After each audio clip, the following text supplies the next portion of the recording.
welcome to Business Review, a daily program that delves into the latest and most significant economic stories. From stock markets to currency news, Business Review covers the most up-to-date developments in the global finance.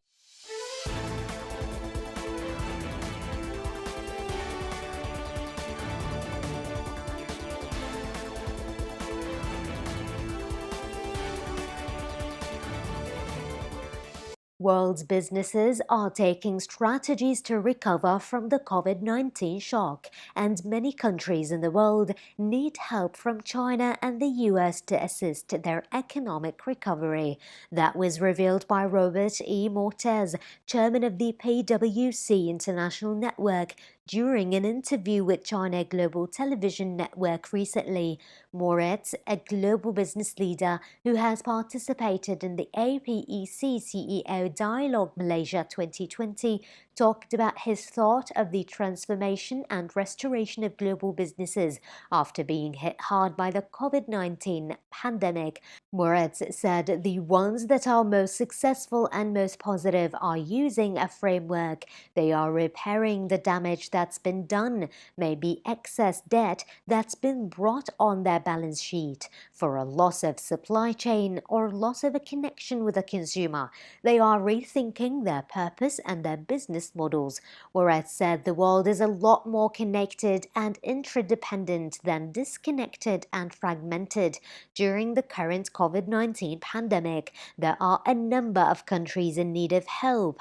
He said that the quicker we realize that humanity needs help, the quicker we recognize that the system that we all have worked so hard at and benefited from needs to change and evolve and bring us to a better place. Cubans are looking for new options for remittances to continue flowing from the United States to Cuba via cryptocurrencies or debt cards after the closure on November the 23rd of Western Union services. The government of U.S. President Donald Trump announced at the end of October the halt in remittances to Cuba through the world's largest wire transfer company, putting a stop to transactions that partner with the company under the control of Cuba's military.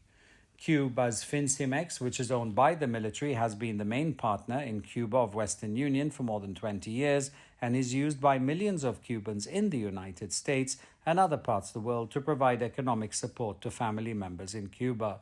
Remittances are one of the largest sources of dollars to Cuba, following the services industry and tourism.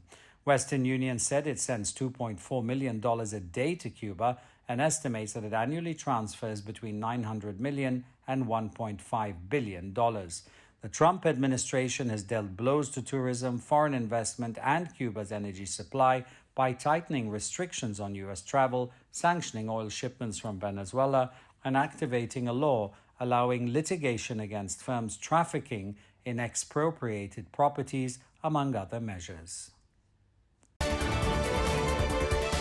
It is peak season for winter weather gear manufacturers in China now that chilly temperatures have set in around the country and other parts of the northern hemisphere, prompting customers to stock up on comfy clothes and accessories.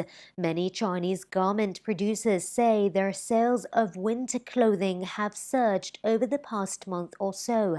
Zheng Xiangben, founder of DK Clothing, based in Shenzhen City of South China's Guangdong province, said that the company is receiving more orders for products like high thread count clothes made from Australian wool.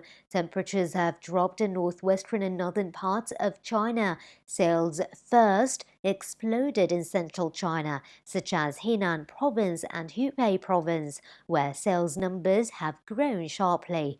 As garment sales recover, textile markets have been busy sewing and manufacturing items.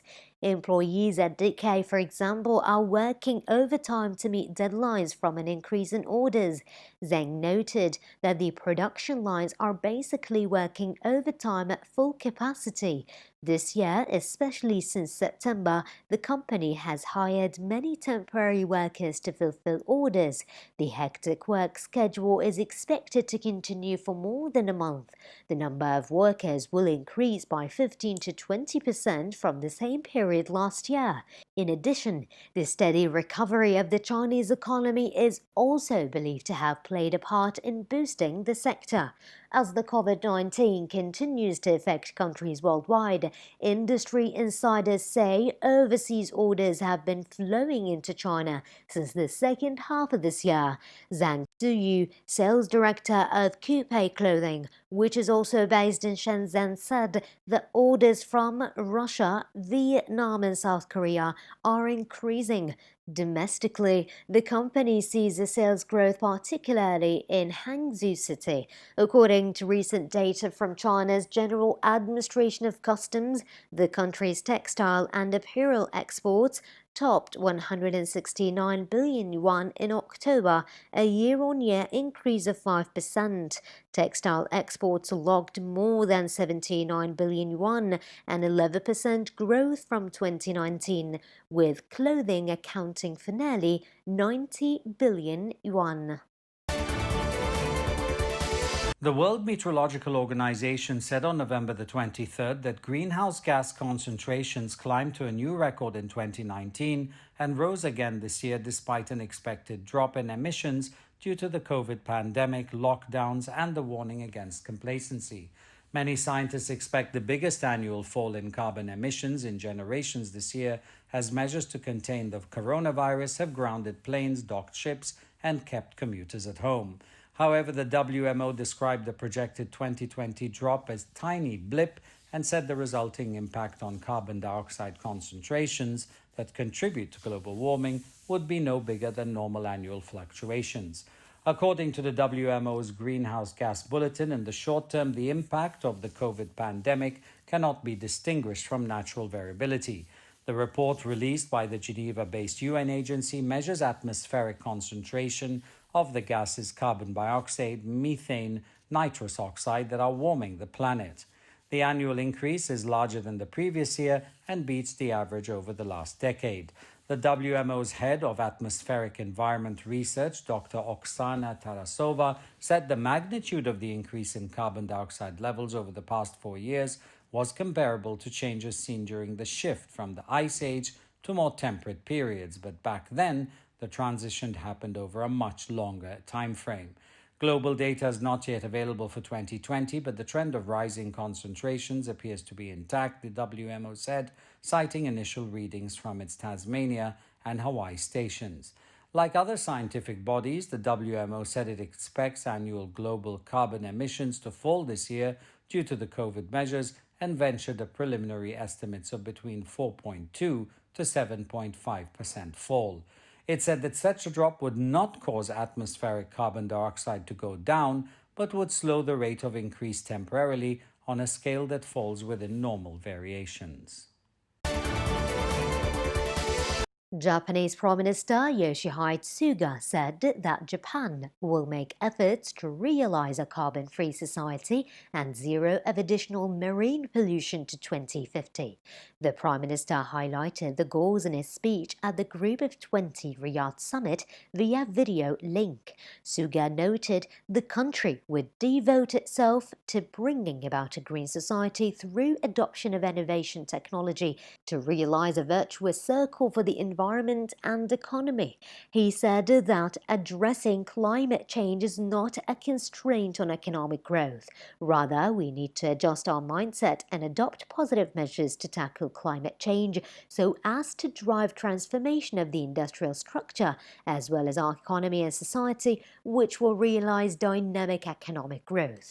Suga also expressed the belief that it is not only essential to tackle climate change with substantial reduction in carbon emissions, but also to conserve the marine environment by stopping waste discharge into the sea. He said that Japan launched the concept of Osaka Blue Ocean Vision. Under this vision, Japan would reduce additional pollution by marine plastic litter to zero by 2050 and provide relevant technical assistance. According to the concept, Japan would assist in waste management and human resources development in developing countries.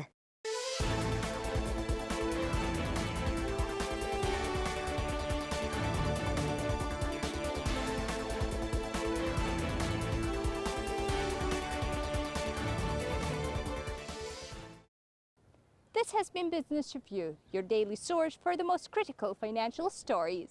Tune in next time for the latest financial news impacting the world economy.